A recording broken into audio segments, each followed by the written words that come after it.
Ini bicara soal doa mustajab memang gak ada habisnya nih. Banyak sekali doa-doa yang masih kita butuh banget nih. Makanya saya mau tanya sama guru kita nih Ustadz Syam Afan Ustadz. Siap. Nah doa mustajab selanjutnya ini katanya kalau kita bacakan kita akan mendapatkan kekuatan. Supaya kita bisa melakukan kebaikan terutama dalam misalnya keadaan gugup. Karena katanya ada yang bilang nih, kalau misalnya doa di saat kita lagi kepepet atau gugup bisa diijabah, itu benar nggak sih? Mohon penjelasannya. Baik, bismillahirrahmanirrahim. Tabe guruku Ustaz Maulana, Ustaz Bani, Mas Mikdad serta para alim ulama dimuliakan Allah Subhanahu wa taala.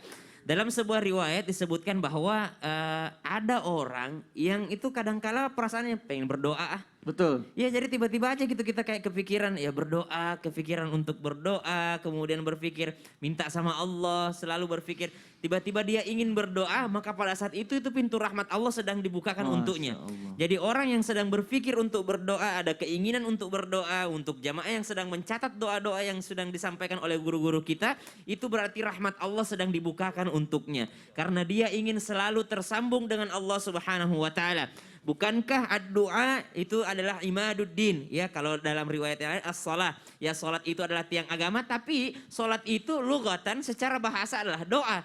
Dan doa itu adalah imaduddin, yakni tiangnya agama. Maka bagaimana supaya kita selalu tersambung dengan Allah, yakni dengan doa. Ada kisah dalam Al-Quran, surah Al-Qasas ayat 24, bagaimana seorang Nabi Allah Subhanahu wa taala termasuk yang paling banyak namanya disebutkan dalam Al-Quran. Ya jadi beliau ini paling banyak juga disebutkan dalam Al-Quran namanya, Nabi Musa alaihissalam. Ketika beliau dalam keadaan fakir, apa itu fakir? Nggak punya apa-apa. Benar-benar dia nggak punya apa-apa dengan beban hidup yang luar biasa. Fakra gitu ya, jadi tulang punggungnya itu sudah membungkuk karena saking beratnya beban yang ada dalam dirinya.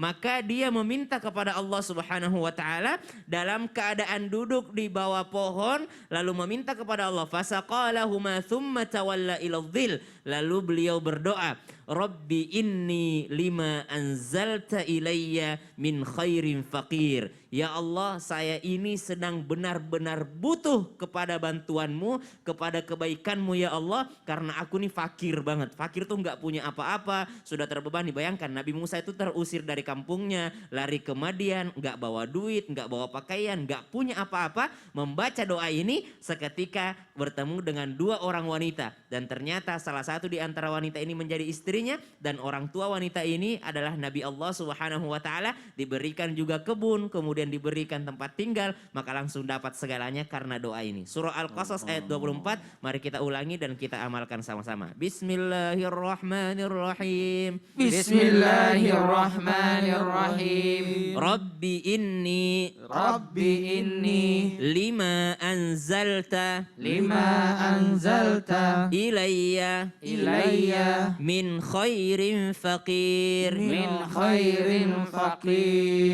Ketika saya belum menikah, saya sering banget baca doa ini ya. Jadi buat teman-teman jomblo ini, para pejuang latar biru, jadi ada pejuang latar biru, pejuang latar biru, boleh dibaca doa ini supaya diberikan kemudahan oleh Allah Subhanahu wa taala. Masya Allah. Jadi kalau misalnya lagi kepepet, ini pengen nikah nggak ada biayanya, atau misalnya lagi pandemi, baca doa ini insya Kepepet Allah. apapun itu. Apapun ya, bismillah, mudah-mudahan. Luar biasa nih. Jamaah, bicara soal doa mustajab masih banyak nih. Nanti insya Allah juga kita akan menjawab lagi pertanyaan dari jamaah yang ada di rumah. Tapi nanti kita akan kembali lagi setelah yang satu ini. Tetap di Islam itu Indah. Jamaah, alhamdulillah. Lillah.